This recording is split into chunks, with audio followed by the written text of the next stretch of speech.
오늘 우리가 함께 읽을 하나님의 말씀은 히브리서 10장의 말씀입니다. 히브리서 10장 19절부터 39절까지의 말씀을 한 절씩 교독하시겠습니다.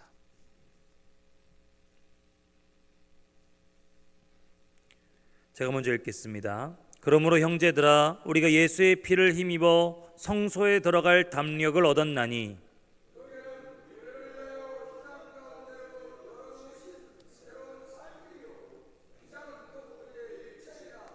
또 하나님의 집 다스리는 큰 제사장이 계심에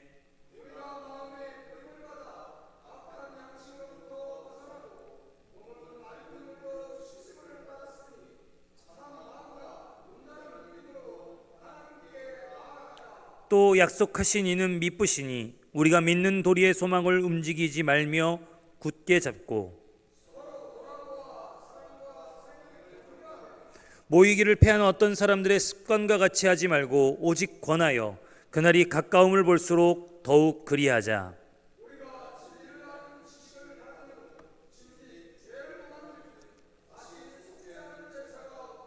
오직 무서운 마음으로 심판을 기다리는 것과 대적하는 자를 태울 맹렬한 불만 있으리라.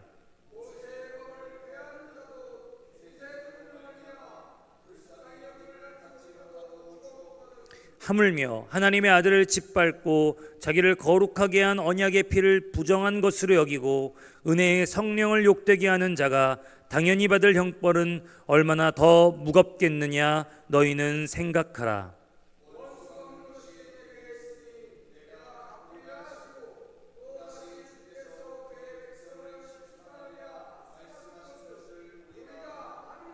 살아계신 하나님의 손에 빠져 들어가는 것이 무서울진저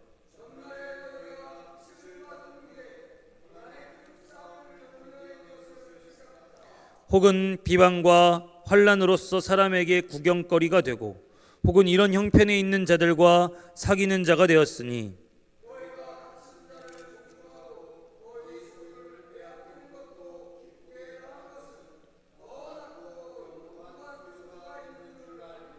그러므로 너희 담대함을 버리지 말라. 이것이 큰 상을 얻게 하느니라.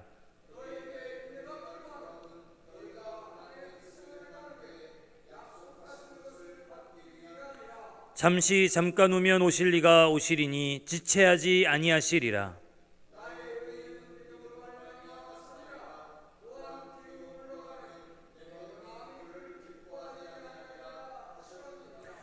우리는 뒤로 물러가 멸망할 자가 아니요 오직 영혼을 구원함에 이르는 믿음을 가진 자니라.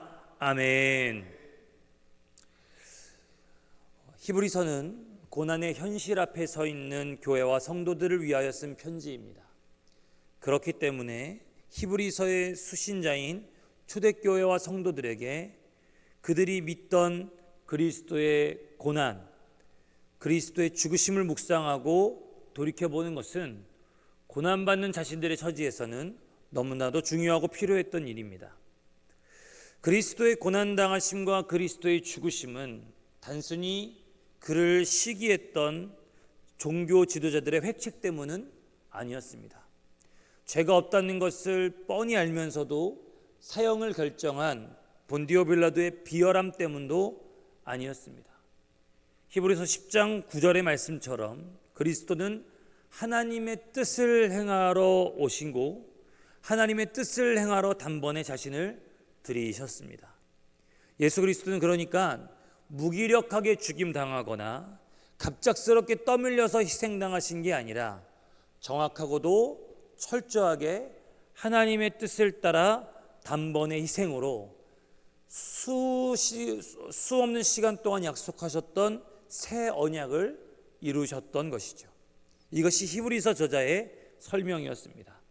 그러니 여러분, 로마 제국의 핍박과 박해로 바짝 얼어붙은 교회, 어찌할 수 없는 상황에 무기력해진 성도들이 다시 일어설 수 있고 다시 소망할 수 있고 다시 붙잡아야 될 것은 다름이 아니라 바로 그 고난과 그 죽음이 어쩔 수 없이 당해진 것이 아니라 하나님의 뜻에 의하여 그렇게 단번에 자신을 들이신 예수 그리스도만을 붙잡고 소망하고 그 예수 그리스도로 말미암아 일어설 수 있었던 것입니다. 히브리서는 그리스도의 사역이 완전했다라고 말합니다. 이것은 예수 그리스도께서 단번에 죽으심, 한 번의 십자가에서 죽으심으로 마련하신 그 구원에 더할 것도 없고 뺄 것도 없다는 뜻이죠. 결국 이 말은 고난 앞에서도 예수면 충분하다는 말입니다. 시련 앞에서도 예수면 괜찮다는 말입니다. 성도가 결핍 앞에서도 예수면 부족함이 없다라는 뜻입니다. 절망 앞에서도 예수만 붙잡으면 다시 소망할 수 있게 된다라는 의미입니다. 그런 예수께서 죽으신 십자가가 단번에 들이신 희생이라는 이 사실을 설명하면서 히브리서의 결론의 시작인 오늘 우리의 본문은 이렇게 시작하는 것이죠. 우리 19절부터 25절까지의 말씀을 다시 한번 읽겠습니다. 19절부터 25절입니다. 시작. 그러므로 형제들아, 우리가 예수의 피를 힘입어 성소에 들어갈 담력을 얻었나니 그 길은 우리를 위하여 휘장 가운데로 열어놓으신 새록 산길이요 휘장은 곧 그의 육체니라. 우리가 마음의 뿌림을 받아 악한 양심으로부터 벗어나고 몸은 맑은 물로 씻음을 받았으니 참 마음과 온전한 믿음으로 하나님께 나아가자. 또 약속하신 이는 미쁘시니 우리가 믿는 도리의 소망을 움직이지 말며 굳게 잡고 서로 돌아보아 사랑과 선행을 격려하며 모이기를 패하는 어떤 사람들의 습관과 같이 하지 말고 오직 권하여 그날이 가까움을 볼수록 더욱 그리하자. 아멘. 고난 가운데서도 환난과 핍박 중에도 예수의 피를 힘입으면 언제 어디서든지 성소로 들어갈 담력을 얻을 수 있었습니다. 하나님의 임재, 하나님의 영광, 하나님의 거룩 앞에 두려움 없이 설 수 있는 유일한 길은 새로운 산길을 되시는 예수 그리스도를 의지하는 것이었죠. 예루살렘 가서 성전을 들어가야만 지성소가 아니었습니다. 예수께서 십자가에 죽으신 이후에 그의 육체가 찢겨지신과 동시에 지성소와 성소를 나눈 휘장이 위로부터 아래까지 찢어지게 되었고, 이제 어느 누구라도 예수 그리스도를 믿고 예수 그리스도의 피에 의지하는 사람들은 대제사장의 특권을 가지고 또한 대제사장의 사명을 가지고 자신만의 성소, 자신과 하나님이 만나는 성소로 나아갈 수 있었던 것이죠. 우리에게 그 거룩한 대제사장의 사명과 특권이 동시에 주어졌습니다. 언제 어디서라도 우리가 함께 모였을 때라도 흩어져 가정에서 예수의 피에 의지할 때라도 상관없이 주님은 그 휘장문을 활짝 열어놓으시고 우리로 성소로 부르시고 성소에서 만나 주시기를 원하시는 줄 믿습니다. 생각해 보십시오. 대제사장이 1년에 한 번 지성소로 들어갈 때 어떻게 합니까? 짐승 제물에 피를 뿌리고 몸을 물두멍에 물로 씻어서 그 육체를 정결하게 했지만 말이죠. 우리가 어제도 살펴보고 그저께도 살펴봤던 것처럼 그런 구약의 제사는 완전한 것이 아니었습니다. 그림자였고 불완전한 것이었습니다. 그러나 새 시대 새 언약이 주어진 초대교회 때로부터 지금에 이르기까지 여러분, 짐승의 피가 아니라 예수의 피가 우리 마음에 뿌려졌습니다. 우리 몸은 물두멍의 물이 아니라 세례의 물로 씻겨졌습니다. 물과 피로 비로소 성도는 이 22절을 보면 참 마음을 얻었고 온전한 믿음을 가졌다라고 말하고 있습니다. 그리고 그 참 마음, 온전한 믿음을 가지게 되었으니 우리가 하나님께 나아가자고 하는 것이죠. 우리가 기억해야 될 것이 있습니다. 이미 우리에게 참 마음이 주어졌고 온전한 믿음을 갖게 하셨습니다. 우리는 우리의 마음 상태 때문에, 우리의 믿음 상태 때문에 우리의 마음이 참 마음이 아니고 우리 믿음이 온전한 믿음이 아니라고 생각하지만 이거는 우리의 상태나 감정의 문제가 아닌 것이죠. 기록된 하나님의 말씀은 이미 우리에게 예수로 말미암아 참 마음이 주어졌고 온전한 믿음이 이미 주어졌다는 것입니다. 우리는 이래서 우리 믿음이 약하고 저래서 우리 믿음이 온전치 못하다고 말하는데 성경은 이미 우리에게 주어졌다는 겁니다. 문제는 이 사실을 믿고 그 마음과 그 믿음에 합당하게 행하는 일이 바로 우리의 해야 될 일인 것이죠. 로마서에서도 이렇게 얘기합니다. 우리가 그리스도로 옷 입었다라고 말합니다. 그리스도를 입은 사람으로서 그리스도에 합당한 삶을 살아야 되는 것이 성도의 몫입니다.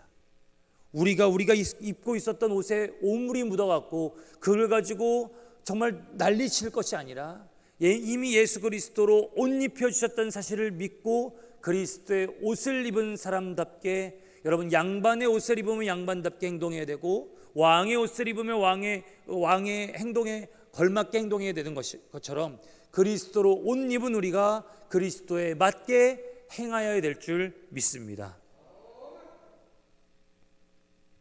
여러분, 당시 사람들은 상황 때문에 눌렸습니다. 핍박과 고난이 그들을 무기력하게 만들었습니다. 그래서 모이기를 두려워했고요.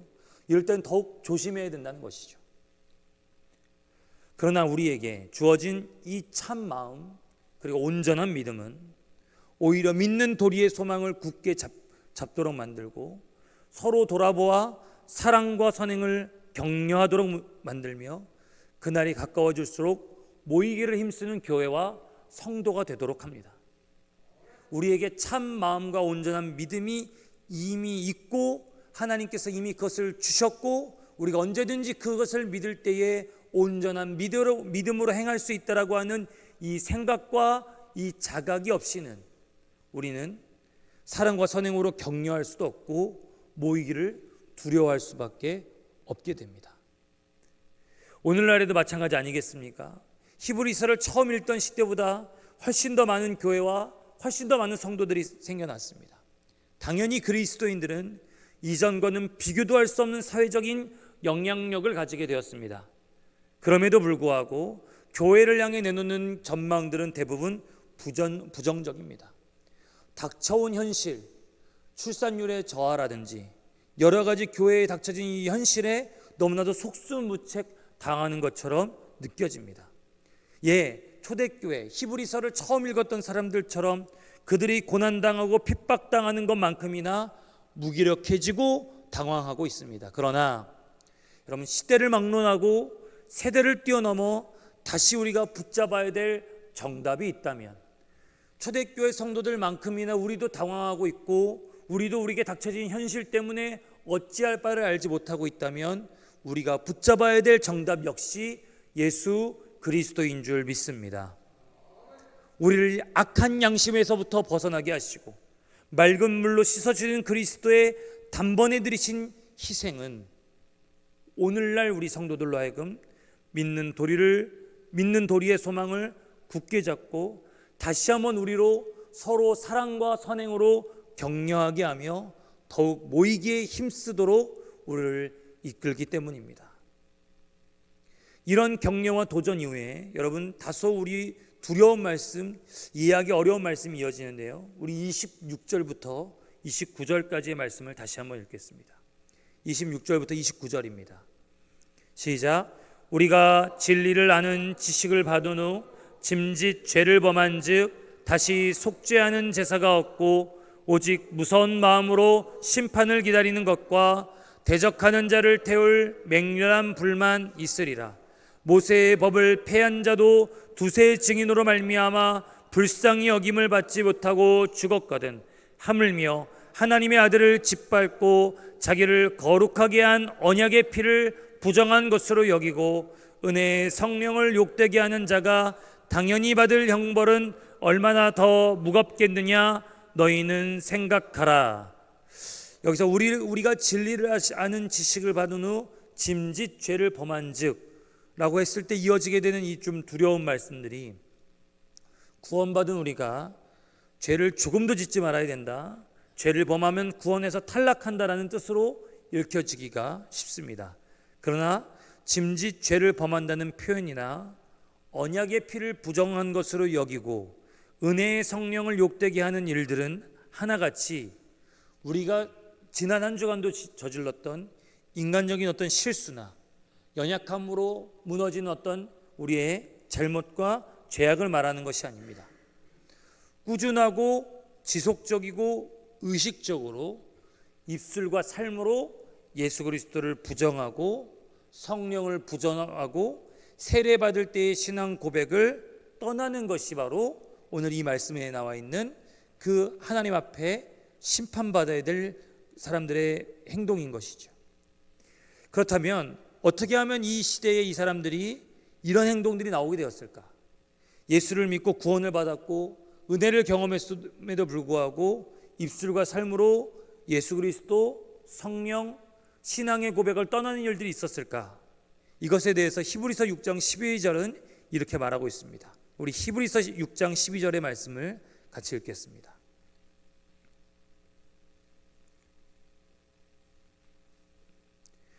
같이 읽겠습니다. 시작. 게으르지 아니하고 믿음과 오래 참음으로 말미암아 약속들을 기업으로 받는 자들을 본받는 자 되게 하려는 것이니라. 아멘. 그러니까 이 히브리서의 말씀을 통해서 믿음과 오래 참음으로 말미암아 약속들을 기업으로 받는 자들을 본받는 자 되게 만들려고 너에게 이것을 썼다라고 하는 것인데, 거꾸로 말하면 이 시대의 사람들이 게으르고 또 이 약속들을 기업으로 받는 자들을 본받는 일들을 포기하고 버리고 있었다는 것을 말합니다. 오늘 본문 말씀 25절에 보면 이렇게 나옵니다. 모이기를 패하는 어떤 사람들의 습관과 같이 하지 말고라고 말이죠. 그러니까 여러분, 입술과 삶으로 우리는 정말 이게 이해도 안 되고요, 이렇게 행동할 것이라고 조금도 우리가 그렇게 생각하지 않습니다. 예수 그리스도, 성령, 세례받을 때의 신앙 고백을 부정하고 떠나는 것, 우리에게는 상상조차 할 수 없습니다. 그런데 그 시작이 어디서부터 시작되냐 하면 믿음으로부터 게을러지고 모이기를 멈추는 일들이 계속되고 영적인 무관심과 무기력으로부터 사람들이 점차 예수 그리스도에게서 멀어지고 성령을 부인하게 되고 세례받을 때의 신앙 고백으로부터 떠나게 되더라는 것입니다. 이어지고 계속될수록 언약의 피를 부정한 것으로 여기고 은혜의 성령을 욕되게 하는 일들이 많아지던 시대가 바로 이 초대교회 때의 시대였다는 것이죠. 그렇기에 언제나 어디에서나 변함없이 필요한 것은 감사와 담대함을 가지고 성소로 나아가는 일입니다. 참 마음과 온전한 믿음으로 성소에 계신 하나님께 나아가는 것입니다. 나만 나아갈 것이 아니라 앞서 우리가 봤던 것처럼 서로를 돌아보아 사랑과 선행을 격려하며 모이기에 힘쓰는 것인 것이죠. 시대와 세대를 막론하고 말입니다. 그렇게 모이기에 힘써 교회가 기도를 멈추지 않는 일, 믿음으로 함께 하나님 앞에 나아가는 일, 무엇을 희망해야 될지 모르는 세상을 향해서 우리가 희망하는 바를 밝히 드러내는 이 종말론적인 시간표를 가진 소망의 공동체로 거듭나게 될 때 우리는 소망을 가지고 이 시대에 꼭 필요한 하나님 나라의 공동체로서 교회와 성도들이 서게 될 줄 믿습니다. 그렇게 종말론적인 소망의 공동체로 함께 만들어 가시기를 주님의 이름으로 축복합니다.